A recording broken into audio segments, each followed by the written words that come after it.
Hello, welcome back to Ask a Monk. Some time ago, I did a video on what meditation is not, more specifically, those experiences that are not insight meditation, or not meditation into the nature of reality. So these are sorts of experiences in meditation which on the surface appear to be positive, beneficial, and are generally regarded to be good experiences.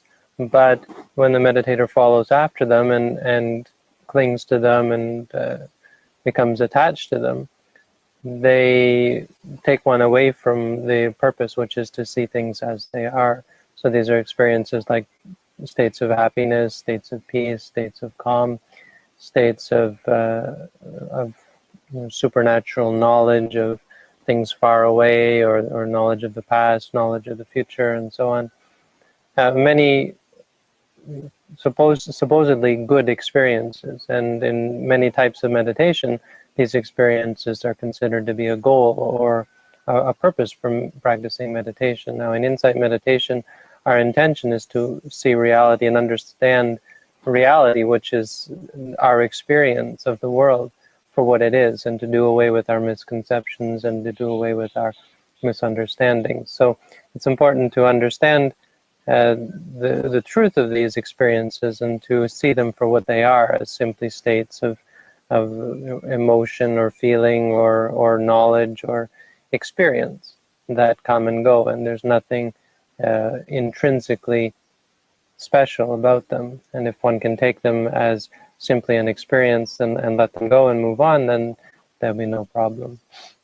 Now, in this video, I wanted to talk about those experiences which are insight meditation, or are a part of insight meditation, but are conversely often understood by the meditator to be wrong practice, or to be something, a sign that things are going wrong, or that one is practicing incorrectly.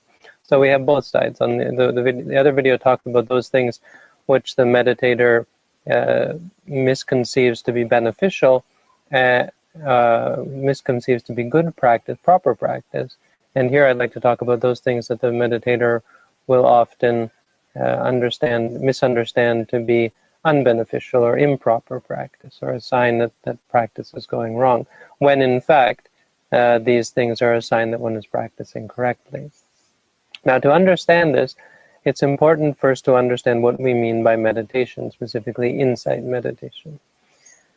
The teaching of the Buddha is based on the fact that inside of all of us we have three things which we would be better off without, and which exist in our mind and are a cause for all of our suffering. These in English we translate them as greed, anger, and delusion. And these are sort of approximate names for these states. Greed is any partiality for something. Anger is a name for any partiality against something. And delusion is the misunderstanding that leads us to be partial towards or against something. So these three things are the problem that we are trying to address in the Buddha's teaching, or in the insight meditation tradition. Because obviously if you misunderstand something, that's not a good thing. But the point is, once you misunderstand something, it's going to give rise to attachment to things that are to certain things, and repulsion from certain other things. And this is how we often will live our lives, being attached to certain experiences and repulsed by other experiences. And so we're constantly in a state of chasing after some things and running away from certain other things. Now, this is a problem because as the Buddha pointed out, the nature of reality is that nothing is going to satisfy us. There is nothing which we are going to chase after, and it's going to bring us peace, happiness, and freedom from suffering once we get it, once we attain it.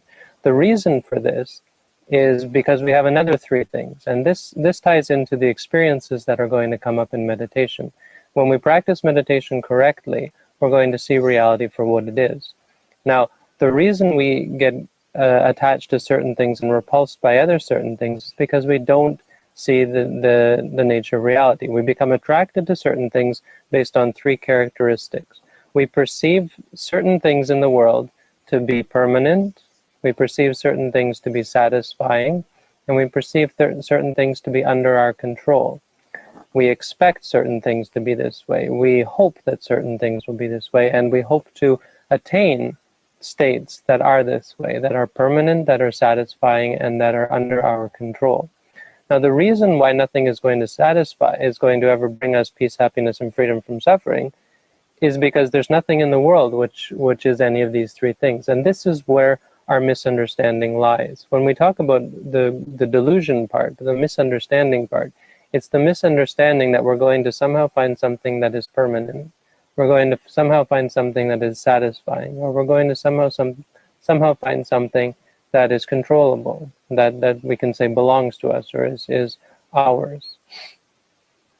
So this is why we give rise to greed. When we see certain things, when we are confronted by certain experiences, we conceive of that object to be a source of stability, permanence, reliability. We conceive it to be therefore satisfying and pleasant and a cause for us to be truly happy and truly at peace with ourselves, and something that we can control, something that we can predict, that will listen and obey our wishes. When we want it to be this way, it'll be this way. When we want it that way, it will be that way. When we want it to be, it will be. When we want it to not be, it will not be.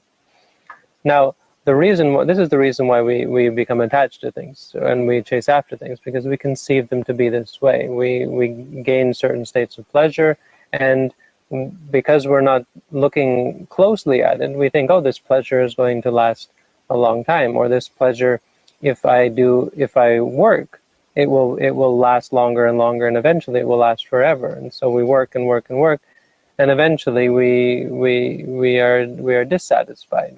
We give rise to the other side. So the reason we give rise to greed is because we conceive things to be permanent, satisfying, and controllable.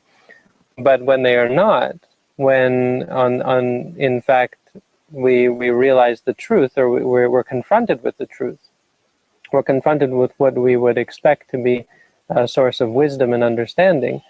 So that is, we see things change, we see things disappear and fall apart. We see things cause stress and be uncomfortable. We experience discomfort, we experience suffering and pain and so on. And when we aren't able to control things, when things are out of our control, when experiences, when the reality, when our life goes out of our control, the things around us, even our own bodies, they disobey us, and we lose control of our faculties, our mind, our memory, and so on. Just about everything gives rise to suffering, gives rise to anger, which is the other side. So the reason why we get angry is because of our experience, our disappointment. We thought things would be permanent and so on, and when they're not, we become angry and upset. Also based on our expectation that we should be able to find, our expectation of finding permanent satisfaction and control, or mastery or control over our lives, over our reality. So these two states are caused by these expectations. Now, the expectation is the delusion. So these are how the three things work.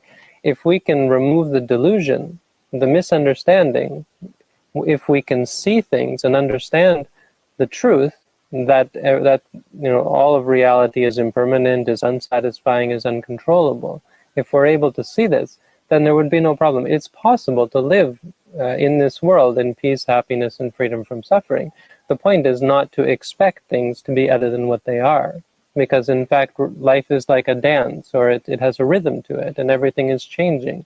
And if you can accept that rhythm, and if you can accept reality for what it is, whatever it is at any given time, if you can give up these expectations that things should be this way or that way, that there should somehow be some stability, that there should somehow be some satisfaction in an experience, and that somehow experience should be under your control. If you can give this up, then you can live in peace, happiness, and freedom from suffering. It means you have to give up any expectation and any attachment to this experience or that experience. So this is what we're trying to achieve in insight meditation, and we're therefore trying to come to understand, simply to see reality for what it is, to strengthen our minds and to create this understanding and this wisdom, which allows us to anticipate change and to expect change, and that so that when change occurs, to be ready for it. So once we've seen and experienced change and come to realize that this is the core of reality, is that whatever arises ceases, everything that comes goes, everything is constantly changing, and therefore no experience can satisfy us, and you can't expect something to really bring you happiness, and you can't expect to find control or to be able to control and manipulate and dominate and be in charge of even your own life. If we can let go of all this, then we'll be truly peaceful and happy. This is what we're trying to gain, this understanding. So the problem is, when we come to practice any type of meditation, we bring all of these ideas, these misunderstandings with us. So involuntarily or unconsciously, we expect the meditation to be permanent or stable, to be pleasant and satisfying, and to be controllable. So we expect that our object of meditation should be all of these things. When we focus on the stomach, we expect that with some work and with some practice, it's going to be constant, so it will be rising and falling constantly and smoothly, and therefore it will be pleasant, it will be satisfying, and the meditation will bring us a great amount of pleasure and happiness, and we'll be able to control it. We'll be the ones saying, now rise, now fall, and our minds will never think, and we'll never wander, and we'll never give rise to any unpleasant situation. Eventually the pain will leave, and we'll be able to sit comfortably, and so on and so on. This is how we look at it. This is what we expect. But we have to understand that this is not the reason, this is not the purpose of meditation, this is not the proper goal, to the true way to find peace, happiness, and freedom from suffering. It's just the baggage and the misunderstandings that we're bringing with us. What we're actually trying to do is do away with these expectations, the need for some kind of stability, and the need for some kind of pleasure, and the need to be able to control. What we're trying to do is be able to experience and interact and be with reality, whatever it is. And so what we're going to try to do is to give up these expectations, to come to see that reality is not what we think it is. And this is what's going to happen when, for instance, as an example, you watch the stomach. If you say to yourself, rising, falling, and just watch the stomach rising and falling, when it rises, rising, when it falls, falling, you're going to see all three of these things. You're going to see impermanence, so sometimes it will be deep, sometimes it will be shallow, sometimes it will be smooth, sometimes it will be in pieces, and so on. And you're going to see basically that it's changing. You're also going to see sometimes that it's uncomfortable, that there's a sense of physical discomfort, that the rising and the falling, because of our clinging to it, because we like certain states, and because we see it as being ours, it leads us to a state of discomfort. There's the stress in the stomach and the tension, and sometimes it's breath is not smooth and not comfortable. It's because it's not according to our wishes. And we're going to also see that it's not according to our wish, it's not under our control. So sometimes it will go by itself. Eventually, in higher stages, when the meditator gets more clear in insight, the rising and falling will appear to go by itself. But in the beginning, this is experienced by actually the feeling that we are controlling our breath, the feeling that we are making this misunderstanding that somehow we are controlling it. And that idea of control, or the habit of trying to control things, is going to create a great amount of suffering. This is how we see that it's not under our control, because when we do exert our control, trying to make it rise and fall smoothly, and saying, okay, now rise, now fall, now rise, now fall, it's going to create stress and discomfort. You'll find that when you force it, you'll conceive, it feels like you're forcing it. You'll see that this is a great amount of stress and suffering. So this is seeing that actually it's not under your control, and trying to control things is a real source of stress and suffering. Now the problem is, when these things arise, the first thing the meditator thinks, most meditators think, is something's going wrong. They think that either A, this meditation is no good, or B, they're not practicing it correctly. Now it's important to understand that actually a person who realizes these things, who sees this, the changing, who sees the discomfort, who sees the uncontrollability of the experience, this is a person who is starting to understand reality, to see that things the way they are, and to change their misperceptions about reality, to open up and to free themselves of these expectations of the dependency on a specific type of experience, and the inability to bear with other types of experience. Once we can experience this, it's actually quite a difficult thing to do, simply watch the stomach and all of its changes and all of its variations, without becoming upset, without becoming frustrated and angry and fall into suffering. If once we can do this, then we can experience anything. We'll be able to, you'll find that simply watching the stomach for some time, you'll be able to deal with all sorts of difficulty that appear in your life much better. You'll find much greater peace, happiness, and freedom from suffering in your daily life, no matter what arises, no matter what problems you have in your life. So this is the true reason why we're practicing. Now this talk I'm giving, I wanted to give it for a while, but this is specifically in response to someone who had a specific experience after meditation, and this deals with these, or it has to do with this idea of certain experiences arising. Because what's going to happen once you begin to see this impermanence, the suffering nature of things, and the non-self, the inability to control things, once you start to see this, you're going to start to let go. And you're going to start to let go of any concept of things. So instead of seeing people as a person, you're going to experience them as a set of experiences, a set of phenomena that arise. So you'll hear their voice, and you'll take that as hearing, as a sound. When you see them, you'll take that as seeing.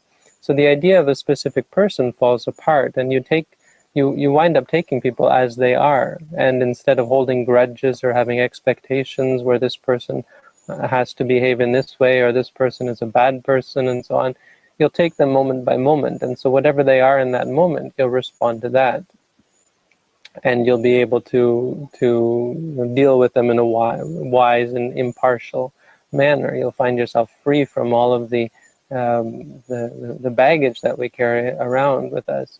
These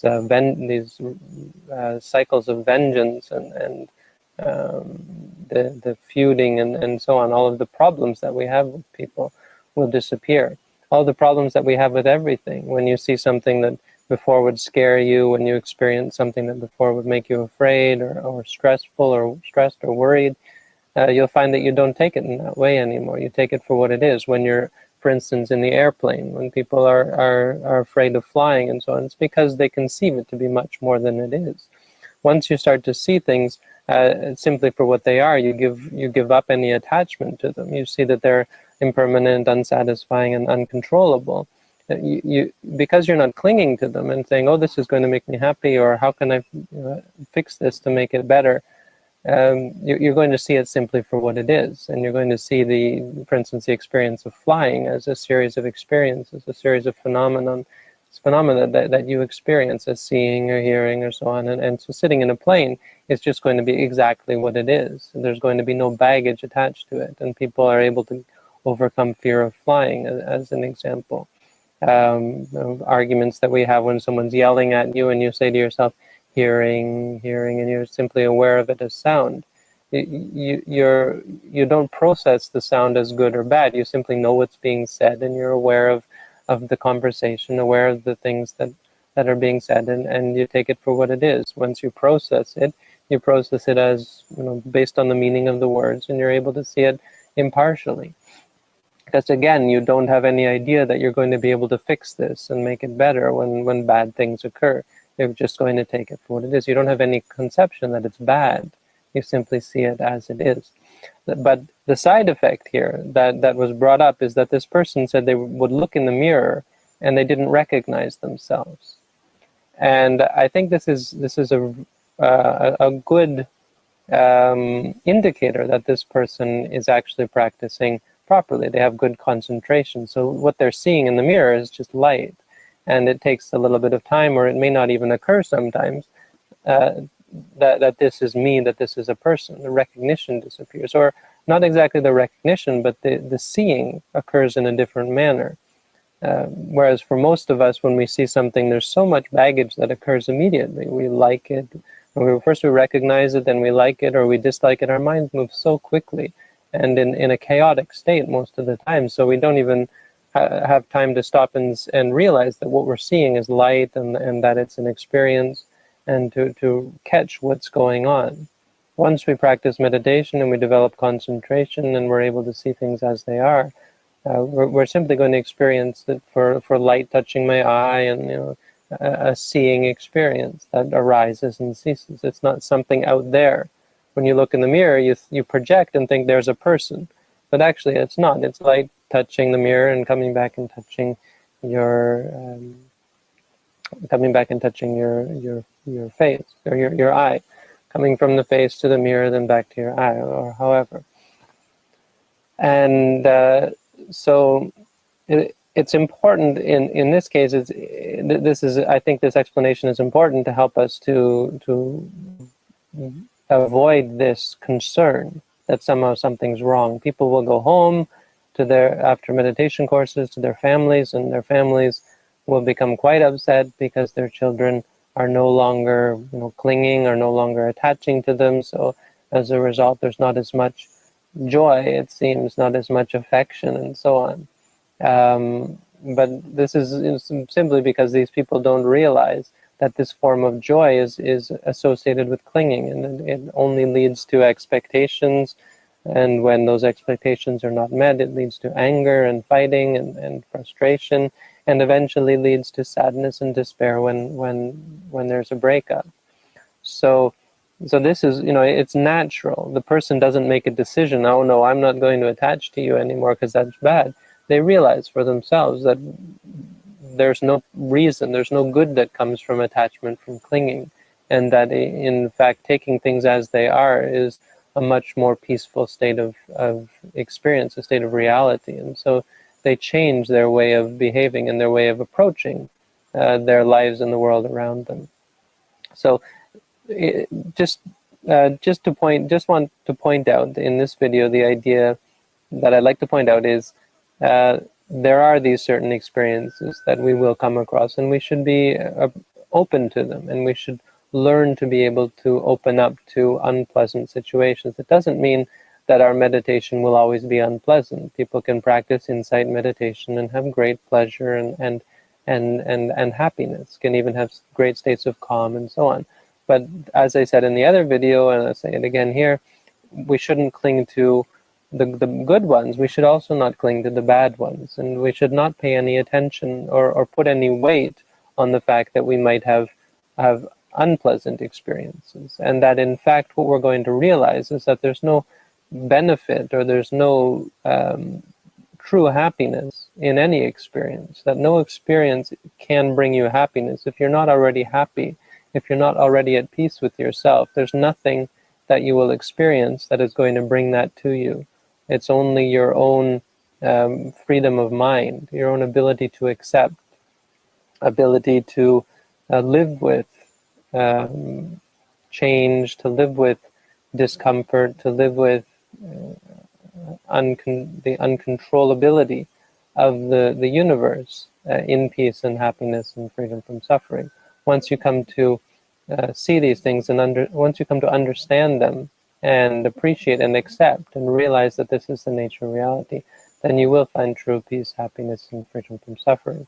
When these things come up in your meditation, the important thing is to not be discouraged and not be frustrated, to appreciate it and to learn to acknowledge and accept it. So when you have pain, when the stomach is uncomfortable, say uncomfortable or discomfort or disliking or angry or upset and so on, when things are not the way you are, when it gives rise to frustration, to be aware of the frustration and to be aware of this situation. And if you do this and continue on in this way, eventually the frustration will disappear. Your mind will be forced to accept. Your mind will be forced to give up its misunderstandings. Once you see reality, you see that it's like this again and again and again, eventually the mind is forced to give up this delusion, this idea that somehow it's not like that, the idea that it can be different. Once you try and try again, your mind tries to find happiness, things, and realizes that it's only leading again and again to suffering. Then the mind will give up and the mind will stop looking for happiness in external objects, in things that have no ability to bring true happiness. So this is a video on basically what insight meditation is. If you practice in this way, it is the path which leads us to see clearly and become free from all suffering and stress. And so I'd like to wish everyone all the best and good luck on your path, and hope that you too are able to find true insight into the nature of reality, and thereby true peace, happiness, and freedom from suffering. Thanks for tuning in, and all the best.